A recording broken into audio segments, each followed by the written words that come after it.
And we welcome you into another week. Is this week 10 or week 11 of being in quarantine, Gribble? I think it's 10. It's number 10. Yeah. Week 10 of the best podcast available, Quarantine Edition, for a Tuesday, the 19th of May, 2020. Jason Gibbs, Andrew Gribble. We've got a loaded up podcast for you today. Eric Edholm, NFL analyst, draft analyst for Yahoo Sports, will join us here in just a few minutes. The Z that stands for Zegura. I put together a fun little thing involving all the top draft picks from the past decade. I'm going to ask the guys to rank them. That should be interesting, to say the least. Want to thank you for coming on board on this Tuesday. Gribbs, hope you had a good weekend. I don't even know what that means other than making sure and praying to God that things don't flood based on how much water we've had. Sore subject, Gibbs. Sore subject. Gribble, I am also dealing with some of that as well. Yeah, but not as much as you. You have the old Lakewood house. Yeah, it's just every time it rains, I go down to the basement and I just look and I just cross my fingers that it's not happening. You know. Yeah, exactly. I would agree with that 100%. That was my Friday. That was my Sunday. That was my Monday as well. Yeah. So let's hope we can dry out here. It's bad that we have to plan. Like, we literally planned our Sunday around the weather forecast so that we were home when it rained. That's not a good place to be. No, I would agree with that. I did not do that. But, yeah, I just left my kid in charge. I was like, good luck. Godspeed. Here's a squeegee. Push the water away from the house. So that's where we're at. The latest from the National Football League. We're kind of settling into things now. The virtual off seasons are all underway. We're all waiting to see if we're going to open, when we're going to reopen, when teams are going to be allowed back in their facilities, who's going to be allowed back in. All those hypotheticals are in play. People talk about them daily. There's nothing really to say or do more about it until things actually get announced and we have a plan in place. The latest news from the National Football League, Chargers head coach Anthony Lynn said they looked at Cam Newton, but they liked the quarterbacks that they had. Gribble, the quarterbacks that they have a rookie quarterback, a number one draft pick, which I could see, maybe wanting to get him going and get him going quickly. Tyrod Taylor, and I don't know anybody else. I'm fairly confident Cam Newton could have found a place at the LA Chargers. Yeah, I just think it's the answer he has to give, because you don't want to be like, well, we looked at it and this guy's better, but we want our rookie to play. And I think that's the real reason. I mean, Cam Newton, even though he hasn't been himself the last couple of years, he's a superstar, and he comes with it a lot with it when you come into a situation like the Chargers, and especially a fan base that's going to be clamoring for anything. I mean, any type of star they can gravitate to. If your idea is getting Justin Herbert some early experience or just grooming him and getting him ready for that experience, Cam Newton's probably not the right fit for them. And I think Cam Newton would have been the right fit if they didn't draft a quarterback, because I think he's just the best quarterback out there and can bring some real star power to your team. I just think it doesn't make sense fit-wise right now for what they're trying to accomplish. So for that, I understand, but it's not because Cam Newton is not as good as these other two guys, because he's better than both those guys. Yeah, just a little bit. And it just, again, begs the question, where does he ultimately end up when teams can start giving physicals? Definitely. I mean, I'm not ruling out him sitting the year out. Really? I mean, it's such a weird situation. Like, he's so good when he's on top of his game, such a polarizing star player. Like, does he go somewhere to be a backup? I don't know if I see that, or if he waits for whatever injury pops up. I mean, that's the more likely situation. I just can't see Cam going to a situation where he knows he's going to be the backup and not have an opportunity, nor do I see a team being all that interested in bringing in Cam as a backup, because you don't want the backup that everyone thinks should be replacing your starting quarterback. I mean, I think that's the tough situation. So I do think odds are he'll probably end up somewhere, but I think it's going to be somewhere where there might be an injury or someone just really stinks and they go through camp and they're like, we can't play this guy. Yeah. The other guy to keep an eye on, and he's one of the top free agents still out there on the board, Jadeveon Clowney. Story out over the weekend from Adam Kaplan saying the Eagles would only consider Clowney for $10 million or less. obviously this guy, everybody's kind of waiting to give this guy a physical to see where he's at and ultimately where the money matches up. He wants a lot of money.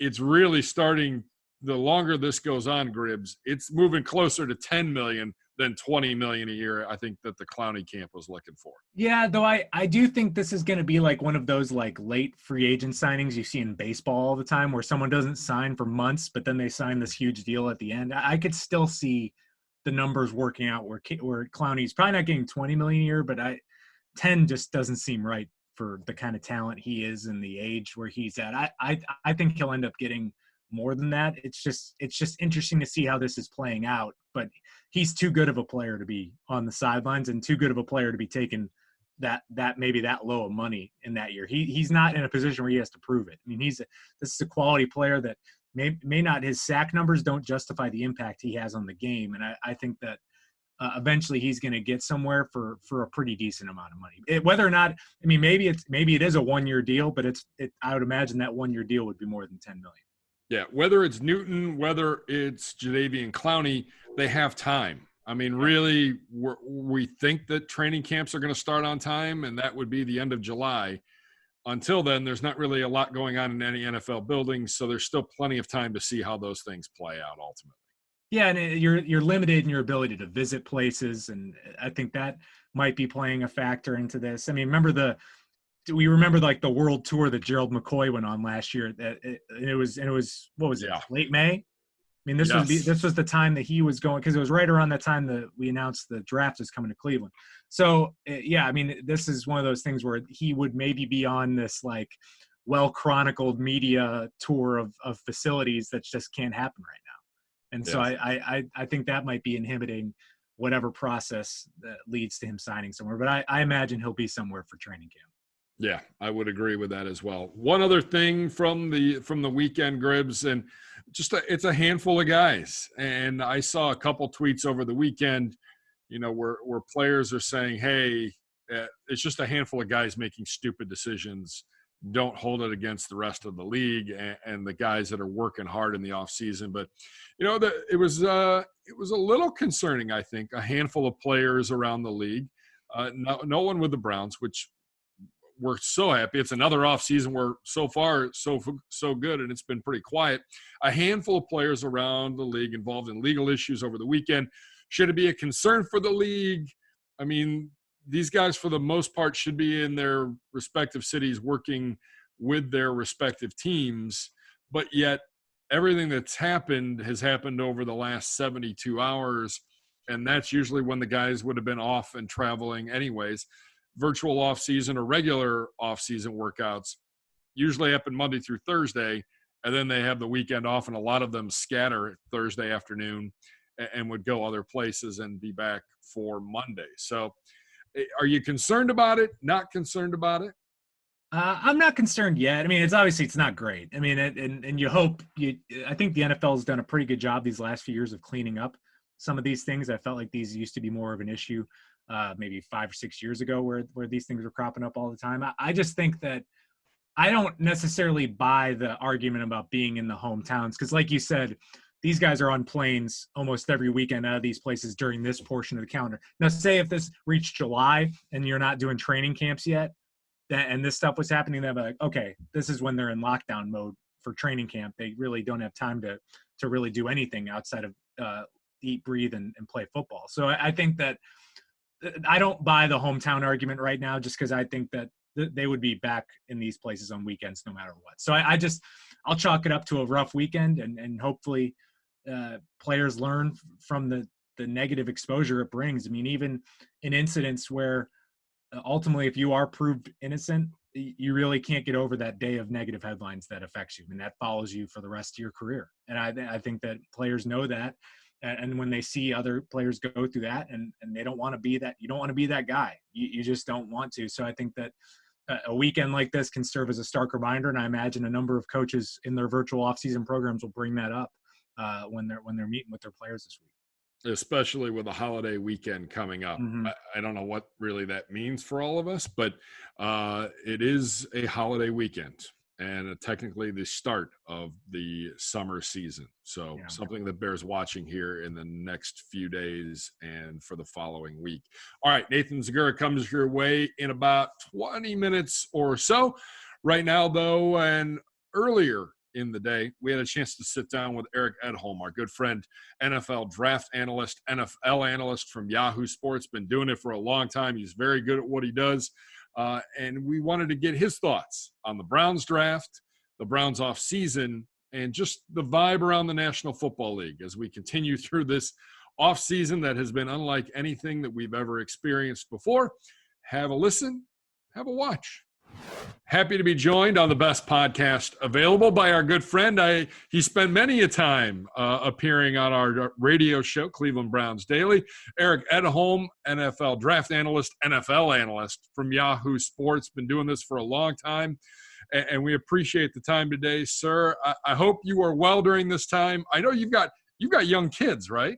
I do, yeah. We've got 5-year-old, young-ish 5-year-old twins. So, the best part about them is that they're having a blast. They're none the wiser about. I mean, they know about coronavirus now. They can even draw it on a piece of paper, which is a little bit scary, I guess. But they're hanging in there. We're all doing pretty well. So thank you very much. Good. I'm glad to hear it. Well, let's dive right into things and let's talk NFL draft. And this is the best podcast available. This is our draft podcast through the team, and let's start right with our football team and a draft that didn't have us having 11 or 12 picks, which we were big fans of, Gribble and I, especially covering from a distance and working out of our homes. But they made the most of it, we think. Want to know what you think, big picture, when you look at this Cleveland Browns draft haul? Yeah, I really liked it for the most part. I thought they made a lot of smart choices, a lot of sensible picks. For me, getting Jedrick Wills at number 10 was really a coup. I mean, is there still a concern whether he can play left tackle? Sure, absolutely. He hasn't really done it. I think he took a few reps in practice and did a tiny bit in high school, but predominantly a right tackle. So, there'll be some things that are a little bit different from that respect. To me, Grant Delpit is better than the 44th best player in this draft. The tackling concerns are something that really kind of plagued him throughout the season. They were even an issue in 2018, in my opinion, but he's a really rangy safety with a good head on his shoulders. I think he's going to be a nice addition. And I am biased on Jordan Elliott. I'm a Mizzou guy, but his upside is fascinating. I had him a lot higher than, where he ended up being drafted on my draft board. Flashes of dominance. You'd like to see a little bit more consistency, but I think with a strong rush unit around him, he could really be an impressive player. And yeah, I mean, throughout, I think they just found pretty good value and good fits scheme-wise as well. Eric, with Jedrick Wills, I mean, there was all this debate before the draft about how every team has a different tackle ranked to number one. From what you know, was he maybe among the most commonly ranked to number one, or after maybe talking to people after the draft, what have you heard about? Yeah, I would say you're right about that. I mean, there were some, I'm probably thinking about how many people I talked to about their order of the top tackles. And, there were people who had Wills number one. I don't remember too many people having him lower than their second or third tackle. I mean, there was pretty, I would say, round appreciation for his game a little bit. And, Tristan Wirfs, there was some variance. Mekhi Becton, I think people were either, beyond fascinated or a little bit, skittish about him. And Andrew Thomas might have had the biggest range of the top four guys. So to see him go first, yeah, I suspect the Browns liked Andrew Thomas quite a bit, but that Jedrick Wills ended up being a tremendous consolation prize. But you're right. We're still talking about a lot of difference depending on who you asked. That Alabama program continues to churn out talent. I think we can all agree on that. Obviously, people talk about making the switch from right tackle to left tackle. Do you see any other weaknesses, though, in his game or questions as we get ready for this season? Yeah, I thought the Michigan game for him was not his best, especially in the first half. And it looked like he, just seemed a little bit out of sorts at times. There were some times when he kind of overset and allowed people to kind of spin back inside and rush and give up some pressures that way. again, the one position thing is a little bit of an issue, but some people didn't really weren't too concerned about that. He also committed several false start penalties. I think there were actually a couple in that particular game. The Auburn game, I think there were at least 2. So, this is still a young kid. I think he turned 21 a day or 2 ago, if I'm not mistaken. So, this is a player who, even though he started quite a few games, 30 or so games at Michigan, I mean, he's still kind of learning how to harness his strength, to be a great fundamental prospect as well. And if you looked prior to 2019, his pass blocking was an area that needed work. Last year, though, I thought for the most part, he made big strides in that department. So you're still seeing an ascension of his game, which is what you want to see in a prospect of that age. Eric, how would you explain we went through a few years here before with us worrying about the future of the left tackle position in the NFL? I mean, because these guys in college are doing stuff so differently. What do you maybe see? Is it just kind of a wave of so many of these guys coming in at once where all of these guys could have maybe been the number one tackle in previous years? I mean, what was it that caused this year, you think? Yeah, I think it was just an unusual circumstance. And now next year's tackle class, some say, might be as good or even better. You never know how it's really going to turn out, which underclassmen are going to come out. But it's obvious that if you want to compare the 2018 tackle class to 2019 tackle class, to what we saw in this spring's group, this year appears to be far deeper, far top heavier, a lot more strong top to bottom. I'd bet my draft life on that one. So, I think I think we're in that second generation of tackles kind of working in the spread offenses and things like that. And the NFL has finally started to adopt those things. Is it a little frustrating when you watch a tackle and you might see 3 or 4 true pass sets where they're pass blocking for 2.5 seconds or more? Yeah, it's a little harder to evaluate them. And that's what O-line coaches have griped for years. But as you see the NFL offenses and the college offenses start to merge more, and as you see the prospects kind of adapt, I think that allows for some great talent to be cultivated, and you can kind of meet in the middle as far as what they know and what they can be taught. NFL draft analyst and NFL analyst for Yahoo Sports, Eric Edholm, is our guest. Eric, when you take a look at Delpit, I think we all knew that there was going to be a little drop going into the draft. Were you surprised that he fell as far as he did?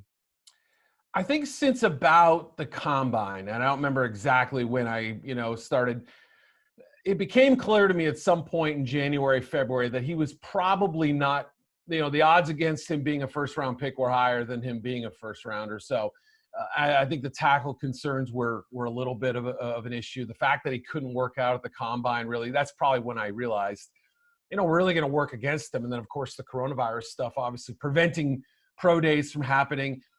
It probably hurt 50 or 60 players more than others, and I would put Delpit on that list because of the injury. And, he had the collarbone in 2018. He had the ankle in 2019.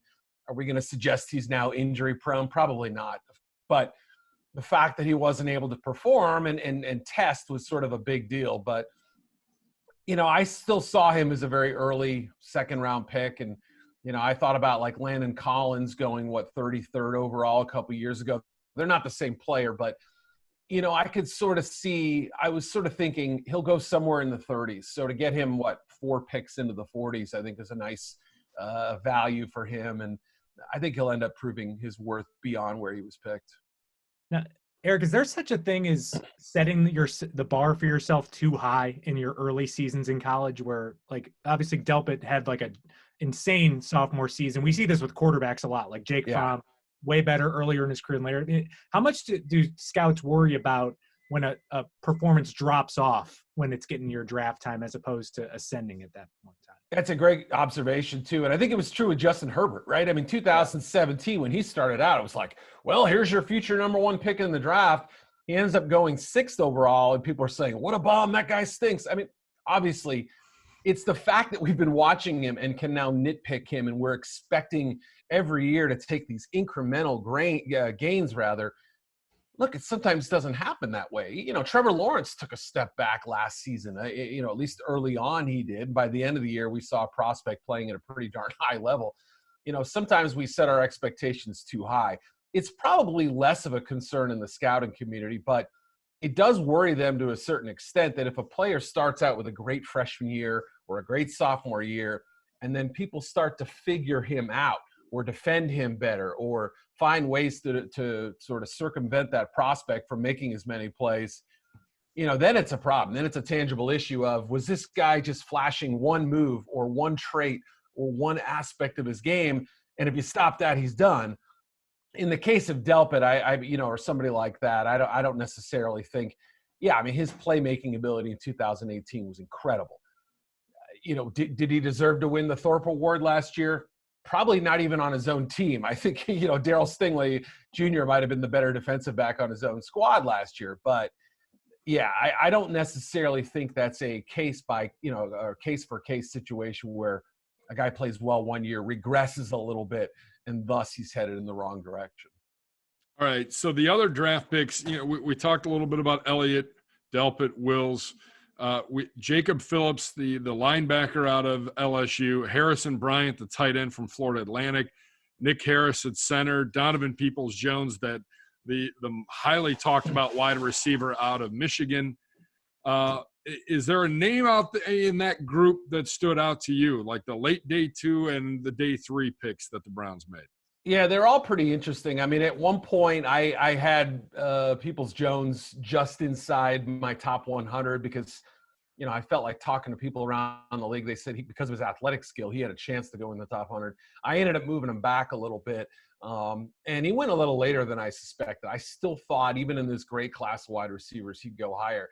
He's the ultimate wild card, right? You see a guy who's incredibly talented, who just didn't produce the way you'd expect with somebody with that kind of ability. So he's one that it's hard to figure. I didn't love the Jacob Phillips pick, but I think he's a pretty good little player. Like, I just meant that I would have liked to maybe a little bit later in the draft. I had no issue with it. But Harrison Bryant, to me, is kind of fascinating. I don't know if he's ever going to be special, but anybody, I'm sure there's some Ohio State fans there who watched him in the game early last season and said, who's this guy? He made some spectacular catches in that game.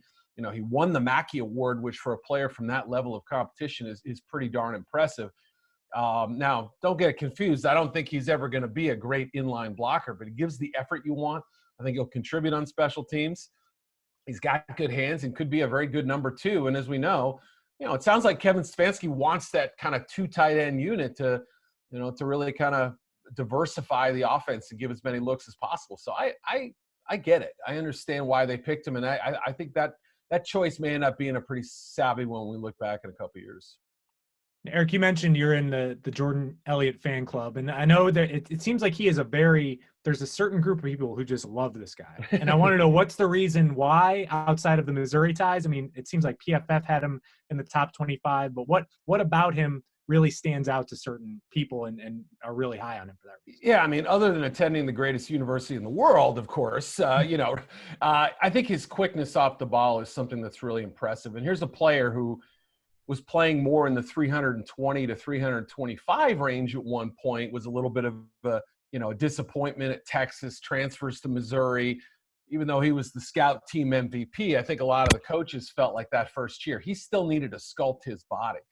And as he did it, and as he learned to play in his new frame a little bit, you saw a player by the end of the 2018 season that was the most unblockable player on that entire defense. So that was a pretty encouraging sign heading into last season.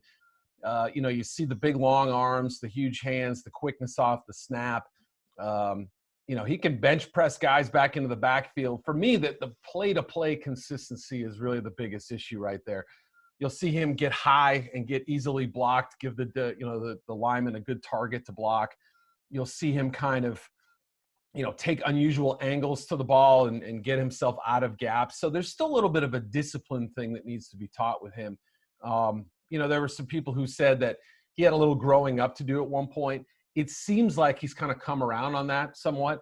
I know not all teams were completely, signing off on him in that regard, but, I think at that, what was it, the 88th pick or something overall, I think it's absolutely a great dart throw at that point, because if he gets to use that length and that power, that natural quickness and power that few linemen have, if he can harness that, I think it's on that kind of Sheldon Richardson sphere a little bit as far as impact. I know Sheldon's a hot and cold player too, but if he gets to that level, he'll be well worth that pick. Yeah, no question about it. Eric Edholm, our guest, NFL draft analyst from Yahoo Sports.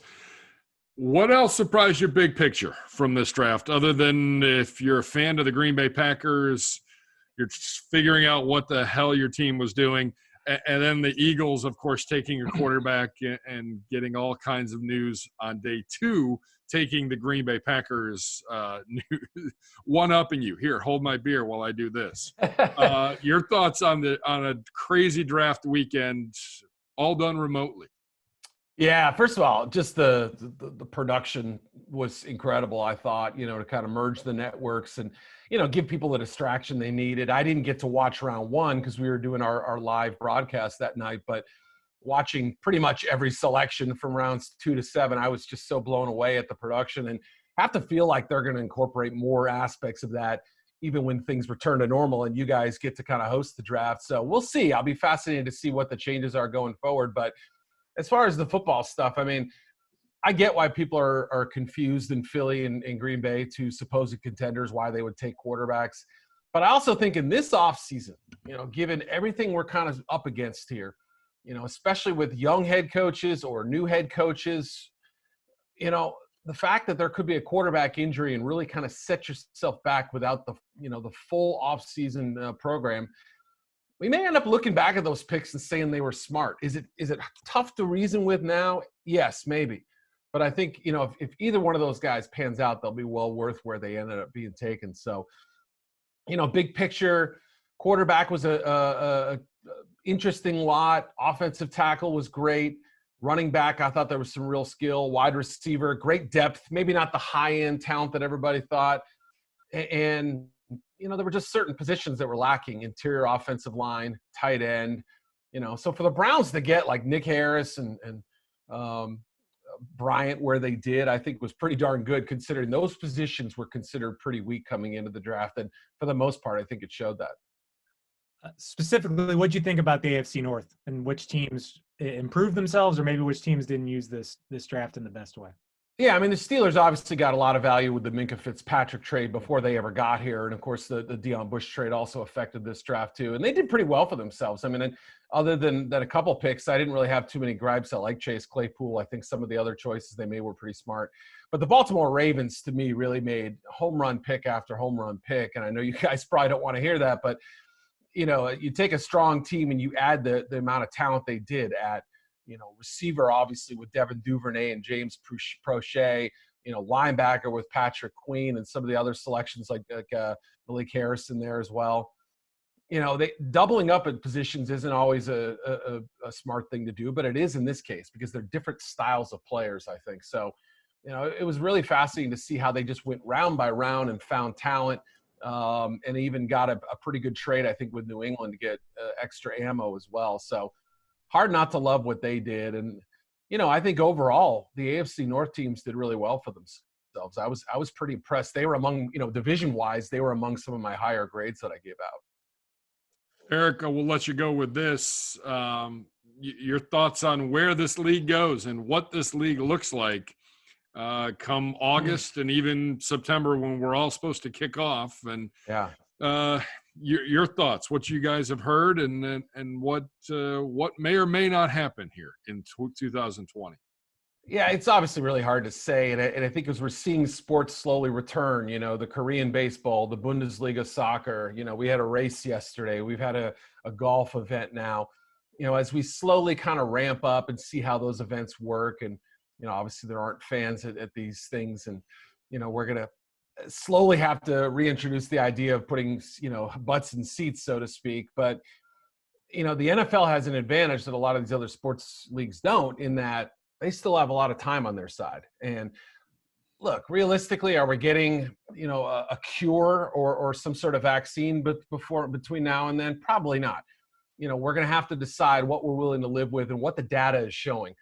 Are cases going down? Are hospitalizations going down? Are deaths going down?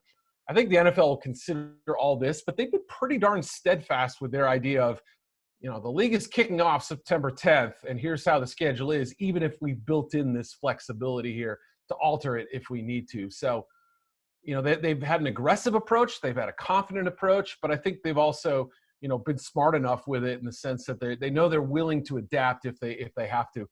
I have no idea, of course, because we don't know what the health conditions are going to be, but I wouldn't be shocked at a full season where we slowly start to see the integration of larger amounts of fans into stands by the end of the season if things keep going well. Yeah. I hope. We all hope. I mean, that's we need games, and I think we're going to get games. The question's going to be, fans or no fans. Agreed. So we'll see how this all plays out. It'll be interesting over the next couple months. I appreciate a few minutes of your time today. All my best to you and your family. We hope you stay healthy. Twin 5-year-olds. Thank God I have a high schooler because I don't think I could handle that. Gribble's got 2. Gribble, I think your oldest is 3. 3 and 1. Yeah. Okay. Wow. Yeah. No, thank you. No picnic. You guys do whatever you need to do. I'm out. Been there, done that. Yeah. So thank you for the time. Continued success. Follow him on Twitter at Eric_Edholm. We appreciate it and look forward to continuing to read your stories and articles here on Yahoo as we get closer to the 2020 NFL season. All right. Pleasure's mine. Thank you so much. Again, thanks to Eric Edholm from Yahoo Sports for his time. Great read on yahoo.com.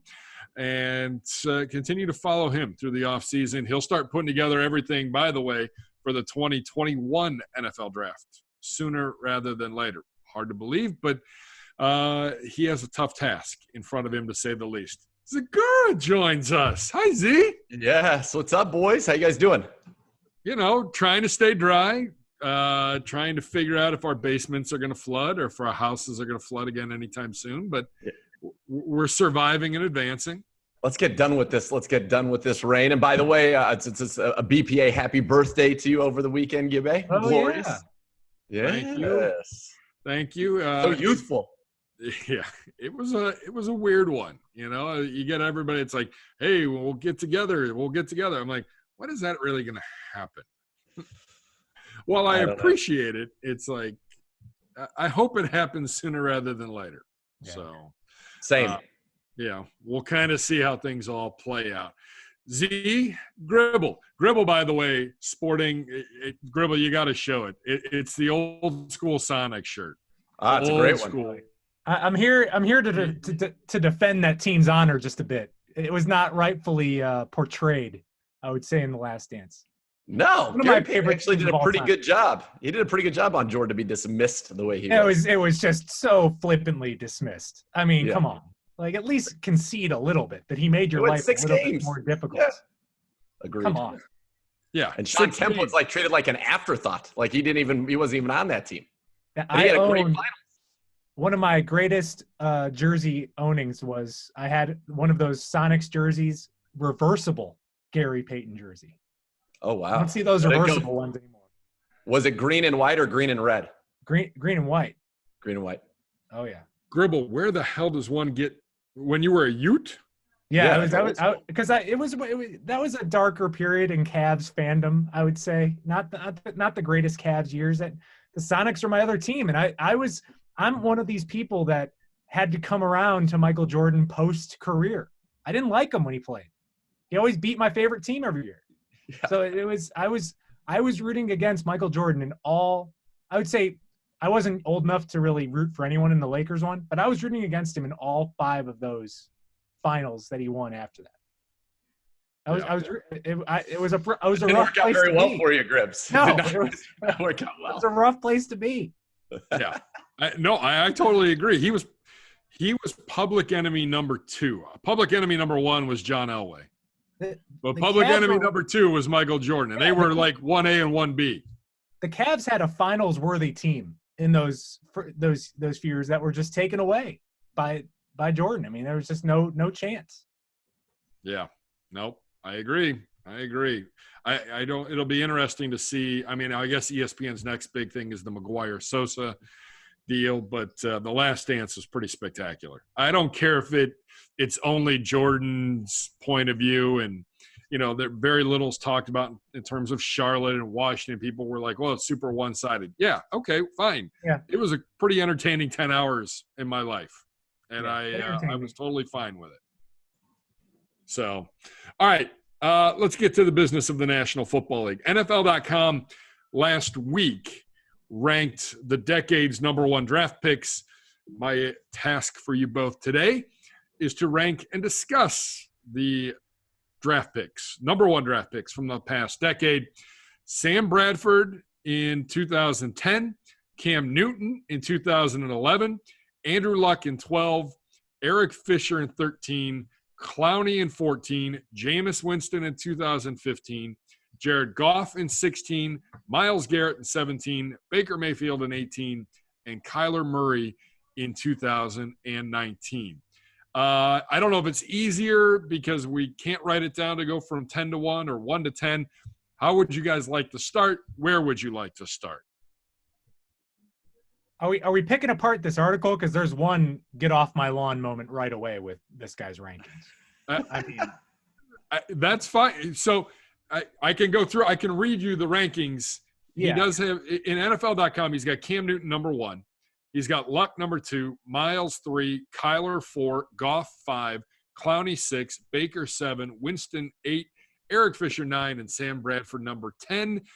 Gribble, go ahead. Let's start dissecting this guy's rankings. I mean, Kyler Murray at number 4 already? Like, come on. There's nothing there yet. I mean, he was all right, and they won a few games. Like, he needs to be further down until further notice. That was just my immediate reaction from that. There's been a lot of anointing of him. Yeah, come on. Yeah, we'll see. Listen, if this thing was written after the 2018 season, Baker would probably be number 3 on this list. Yeah. And then now he's all the way, it's 7 because of 1 year. So for Kyler Murray, yeah, he showed you some promise, and it's a projection, but I agree with you. It's absurd. And the fact that Jared Goff, who has taken his team to a Super Bowl, which is really what you are tasked to do as a number 1 draft pick, is 5th, is insane to me. Jared Goff should absolutely be 3rd on this list. It should go Cam, Luck, and you can debate Cam and Luck how you want to do it, but then it's got to be Jared Goff 3rd. He took his team to the Super Bowl. That's what you're supposed to do as a number 1 pick. There's a lot of it's a hot thing to hate on Goff these days. Totally. And I think he gets too much hate. I just don't think it's not fair. He's been good. Is he elite? Is he one of the top 5 quarterbacks in the NFL? No, but clearly he's a good quarterback. He can make throws. He can put points on the board. He takes care of the football. He's solid. Like I said, he took his team to a Super Bowl. Did they win it? No, they did not.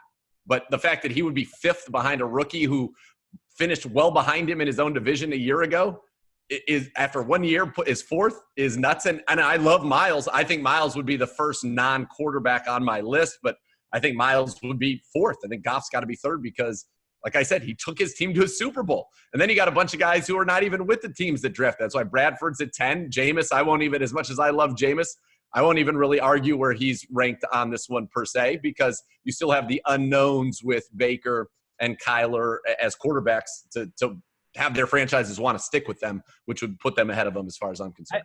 I think Fisher at 9 is a joke too. I mean, first off, the guy's been a starter for how many years now? I mean, 8 or 9 years. And secondly, the degree of difficulty in that draft to make him the number 1 pick has to be taken into consideration. There was no one else really worthy. I mean, it was that's a good pick in that year. I mean, who are you picking over that guy?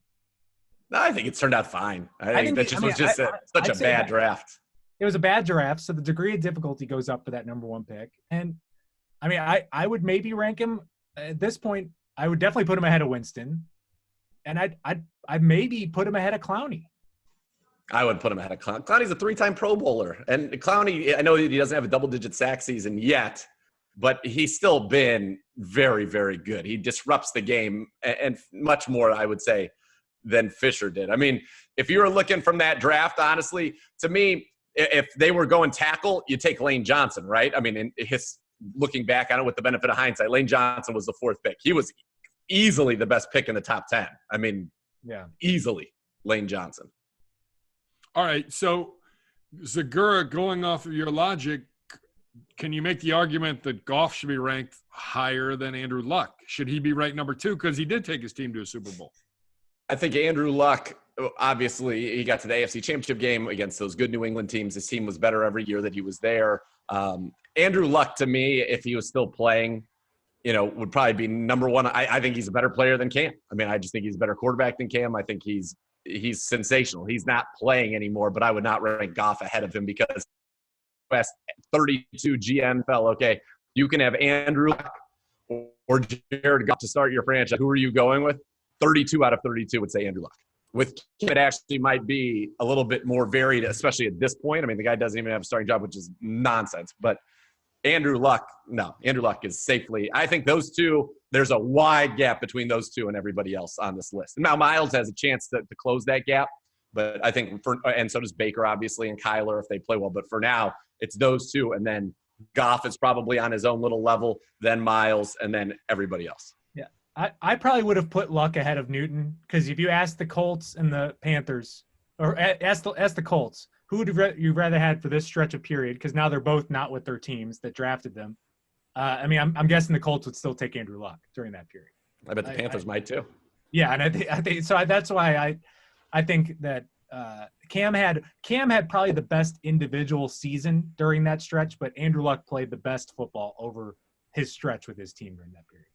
So are we in agreement then that the worst number 1 pick of the decade was Sam Bradford, who really was the biggest winner because it was the last big payday for a number 1 pick coming right out of college and getting the money that he did? Is he the worst of the decade? Gribble? Yeah, I mean, just because he never put it together. I mean, all these other guys have been good. I mean, like they've all been starters for long stretches of time. Some have been elite players. Bradford's the only one that never really could string it together. And again, I don't fault the Rams because I'm looking back at this draft now. I don't know who else they would have taken, especially when they needed a QB. I mean, do they take Ndamukong Suh with the number 1 pick? I mean, then that would have been all right, but would he even be cracking the top 5 on this list? I don't know if he would be. So, yeah, I mean, that's part of my judgment of these is who could they have also had with those number 1 picks. And I have a hard time faulting the Rams taking Bradford there, but he's definitely been the worst, I'd say. Yeah, I would go with Bradford or Fisher. I mean, those two to me are in their kind of their own group. And I know Fisher's been a solid player and he's been a starter. Bradford, his body betrayed him, never was able to stay healthy. He had some pretty good efficient years, one with the Rams and he had one with the Vikings, but never was able to win. And when you're drafted number 1 overall as a quarterback, your job really is to take your team to the playoffs and to win playoff games. And so on that level, he has failed on that level thus far. Jameis has failed on that level thus far, and it's so too early, but Baker and Kyler have failed. So that's the barometer for a quarterback. And if you don't do that at all, then it's tough to get too excited. So I think, that's why it's clear to me that Goff, Luck, and Cam are the top 3 on this list. They were drafted to have their teams become postseason successes. Andrew Luck had his team in the postseason all the time, took him all the way to the AFC Championship game. Cam's been to a Super Bowl. Goff's been to a Super Bowl. That's what you're supposed to do when you're the number 1 pick. All right, so are we all in agreement that some combination of Goff, Luck, and Cam are your top 3? Yep. Yep. So who would be number 4? I'll put Miles there. Yeah, Miles. And who's number 5? We'll just go top 5. I'd probably put Clowney there just because his resume is better, but the quarterbacks should surpass him quickly and easily if Baker or Kyler lead their team to the playoffs. I mean, that's what they've got to do. And I think, right now if Clowney's 5, they're 6 and 7, Jameis, and there's a big gap between them right now, at least, and Jameis, Fisher, or Bradford. And you can if you want to put Fisher 8th and put Jameis 9th, I'm not going to fight anybody about that. But right now, these quarterbacks they've got to play well. They got to play well. And I think it'd be interesting because like I said, if this was done after 2018 and Baker has that great close to the season, Baker's probably 3rd on this list, wouldn't you say, Gribbs? Yeah. The way that this one's written, without question. And so it's amazing. He's getting too much hate now. Now he's got to answer all those critics this year and everything's set up for him, as everybody keeps saying, no excuses. It's all there. The line's there. The skill position players are there. The scheme is there. It's all there. he's got to do it. And I have a feeling he has a chance to take his team to the playoffs this year. And if they were to do this again after the 20 season, I would expect Baker to be much higher. And I think Kyler, as good as he's going to be, that's a tough division to try to come out of and get into the playoffs. I mean, that's going to be difficult. I think the part where we disagree the most, I think, is Eric Fisher. I mean, he started 98 games for the team that drafted him. I mean, that's a really good pick. I mean, I know it wasn't a sexy draft, and he hasn't been an elite player, but he's been good enough that, I mean, a lot of these other guys aren't on their team anymore. I mean, they moved on. I mean, I think that there's some value in that, especially in a draft that we malign as much as that 2013 draft. So how high do you want to put him? Where do you want to put him? That's where I was going. I say 5 or 6 maybe at this point. What? He's at best an average player, right? At an important position. I don't know. I mean, I think if you're drafted number 1 overall and you're a tackle and you're not even the best tackle that was taken in the top 10, that's not a great pick. But he's Lane Johnson's a very good right tackle. Yes. Not a left tackle. And let's just be when have we been singing the praises of the Kansas City line? It's honestly, he's not the best lineman on his own team. I mean, I think a lot, maybe half the teams might have cut bait on Eric Fisher. Yeah, but he was cheap. But but I'm just saying, maybe that's my mindset. I'm in more prove it mode with some of these more recent first round picks. I still think that you've at least seen stuff from Kyler and from Baker that would make you feel better about selecting them than Eric Fisher.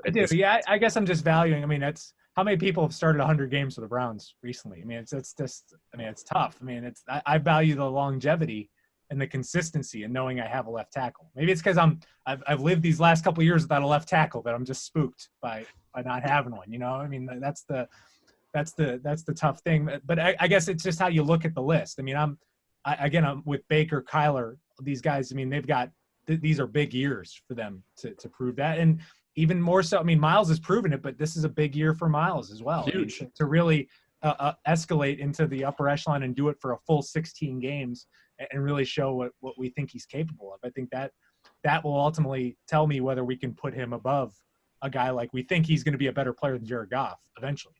It's just that you have to show it now. Got to do it.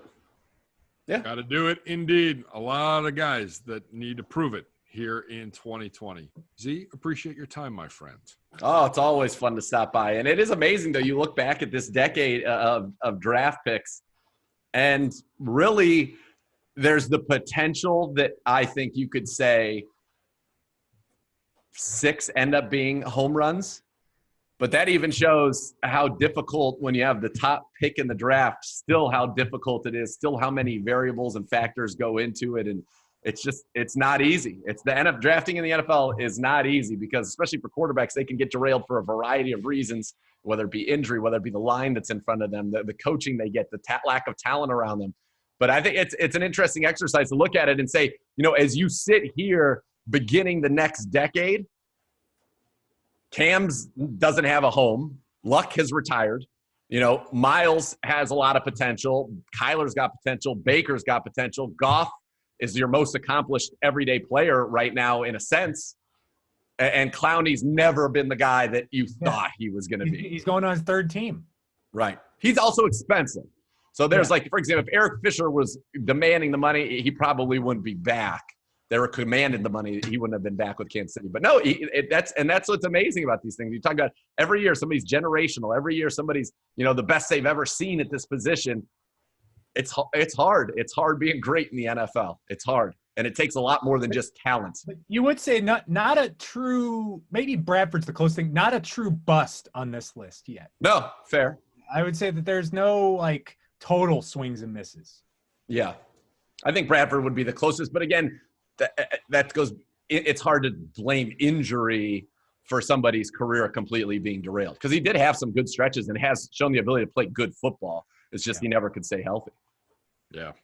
I think that's the biggest takeaway. There are no busts. There's no Jamarcus from the decade, which is pretty impressive. That is definitely saying something. But it'll be interesting to see what this next decade brings us and how these guys are viewed in 5 years. So should be interesting. Oh, it could change a lot. I mean, you could end up, honestly, if Kyler or Baker can lead their team to a Super Bowl and even a win, they're going to jump to the top of this list. If Miles becomes, a 16 sack guy for the next 5 years, he's going to jump near the top of this list. So, yeah, the next 5 years will be very interesting because the guys that still have potential are about to hit their stride where they can really change how these rankings. For Cam, I'd say his best hay is in the barn. Luck, same. Goff, potentially. But, I mean, he still has a chance to change where he sits on this list as well. But I think his organization is in a salary cap position that's going to make it very difficult for them to get back to – He needs first-round picks. Yeah, he needs talent. You need cheap talent. Right, and they don't get it. No, clearly not. Want to thank Eric Edholm. Want to thank Nathan Zegura for his time. Jeff McDaniel behind the scenes taking care of everything. Want to thank Andrew Gribble for his time getting crazy and watching kids and trying to keep from floating away up, I should say, in Lakewood.